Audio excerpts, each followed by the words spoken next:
Imagine throwing a spear at a dangerous animal, missing, and watching it charge straight toward you. Now imagine a weapon you could carry all day, fire from a distance, and build from little more than wood and string. At some point in human history, our ancestors worked out how to turn a bending branch into something that could launch a sharpened stone faster than any arm could throw it. The bow and arrow. But here's the mystery. Nobody knows exactly how the first one was made. There was no blueprint, no teacher, and no instruction manual. So how did they figure it out? To understand this, we first need to see what made it so difficult. A bow looks like one of the simplest weapons imaginable, a bent stick and a string. But it's not just one invention, it's at least four, and every single one of them has to work before any of them is useful. The wood has to bend without snapping. The string has to be strong enough to handle repeated tension. The shape has to be right, and the arrow has to fly properly. A great bow with a weak string is just a fancy stick. A strong string attached to the wrong piece of wood just gives you a weapon that breaks in your hands. The bow only works when all of these pieces work together. And the crazy part? They had no idea why it worked. They didn't have any words for tension, elasticity, or stored energy. They would have had to learn through experience, bending different woods, testing different materials, and figuring out which combinations worked and which ones failed. Now here's the frustrating part. And it's our problem, not theirs. We can't go back and watch how they figured it out. Wood rots, sinew rots, plant fiber rots. A bow is made mostly from materials that rarely survive thousands of years, which means the actual weapon is almost completely missing from the earliest chapters of its history. The oldest well-preserved bows we've recovered are around 9,000 years old, including those found at Holmegård in Denmark. But evidence suggests people were using bow and arrow technology tens of thousands of years earlier. At Sibudu Cave in South Africa, archaeological evidence has been interpreted as showing its use around 64,000 years ago. So how do we know it goes back further?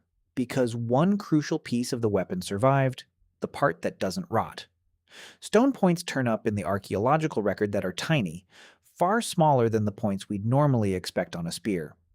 Some are carefully shaped, found in groups, and show damage consistent with high-speed impact. In some cases, researchers have even found traces of adhesive used to attach them to a shaft. But exactly how early the bow goes, and whether every one of these tiny points was actually fired from a bow, is still debated. What we know for sure is that these stone points are like the fingerprints the weapon left behind. The bow itself disappeared, but some of the things it fired survived. So let's break this down into the four problems, because each one is a lot harder than it sounds. And the first problem is the wood, probably the part most people would overlook. A bow has to bend a long way and spring back again and again without cracking or taking too much of a permanent bend. And most pieces of wood aren't naturally good at doing that. Some woods, like yew, are unusually well suited for the job. Yew has a natural combination of properties. The outer sapwood handles tension well, while the inner heartwood is particularly good at resisting compression. It's almost like the tree comes with its own built-in composite structure. Somebody had to figure this out through trial and error. They had to try different kinds of wood, bend them, test them, and learn from what failed. If it broke, they knew something wasn't right. If it worked, they had something worth remembering. The second problem was the string. And this one might have been the hardest of all. A bowstring has to be strong enough to handle enormous tension without breaking, but it also needs the right amount of elasticity. Too much stretch wastes some of the bow's energy and can reduce its efficiency. And if the string breaks under tension, the entire shot is over before it starts. Ancient people had several materials to work with: animal sinew, rawhide, and twisted plant fibers. Each had its own strengths and weaknesses, and figuring out which material worked best was another problem they had to solve. All three of those materials had to be worked before they could become a useful bowstring. You couldn't just find one lying around, you had to make it from something that started as an animal part or a plant. That meant figuring out how to process the material, twist or prepare it, and turn it into a cord strong enough to survive the force of a bow. And then there's the third problem, the arrow.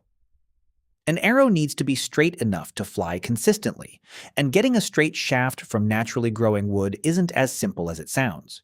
It also has to be stiff enough to handle the force of the shot, but flexible enough to bend around the bow as it's released.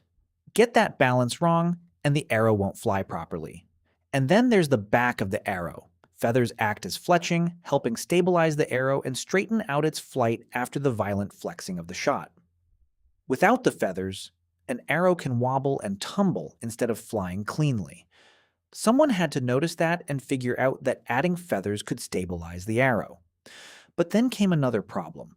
How do you attach those feathers firmly enough that they don't come loose when the arrow is fired? And that brings us to the fourth problem, the point. A spear point can be relatively heavy because the whole weapon is heavy. An arrow is a different problem. Its point has to be light enough to keep the arrow fast and balanced.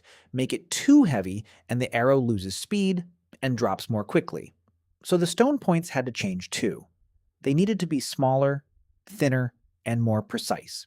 And you had to make a lot of them because, unlike a spear, an arrow is something you're probably going to lose sooner or later. So now we've got four problems, four different materials, and four separate skills that all have to come together. And here's the part I keep coming back to.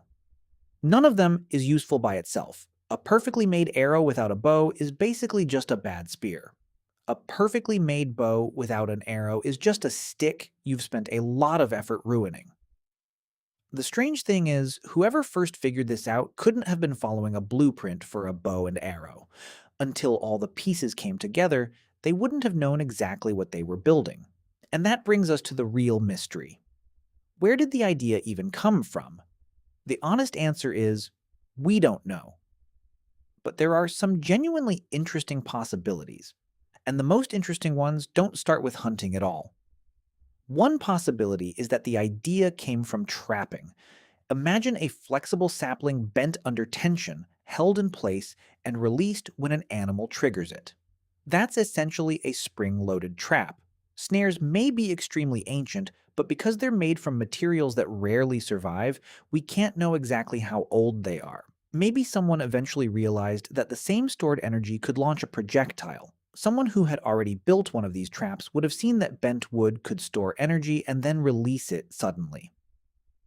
Another possibility is the fire drill.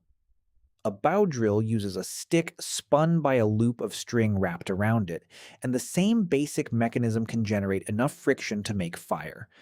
It's an ancient and widely documented technology, but we don't know whether the bow inspired the drill or the drill inspired the bow. It already has almost everything: a bow, a string, and tension. Someone using a bow drill would already be holding most of the pieces needed for a bow, just using them for a completely different purpose. A third idea, and probably the strangest one, is music. The musical bow is a real instrument found in many cultures. It looks a lot like a hunting bow, but instead of shooting it, you pluck or strike the string to make music. Whether the musical bow came before or after the hunting bow, we honestly don't know. But it's possible that one of the most powerful weapons humans ever created started with something as simple as making a sound. And that's probably the closest answer we'll ever get. Nobody invented the bow in one moment. It was thousands of little discoveries made over generations. Someone found better wood. Someone figured out the string. Someone discovered that feathers could keep an arrow stable. None of them saw the finished version. There wasn't one. It was just a tool that kept getting a little better. And eventually, it changed one thing that mattered more than almost anything else: distance.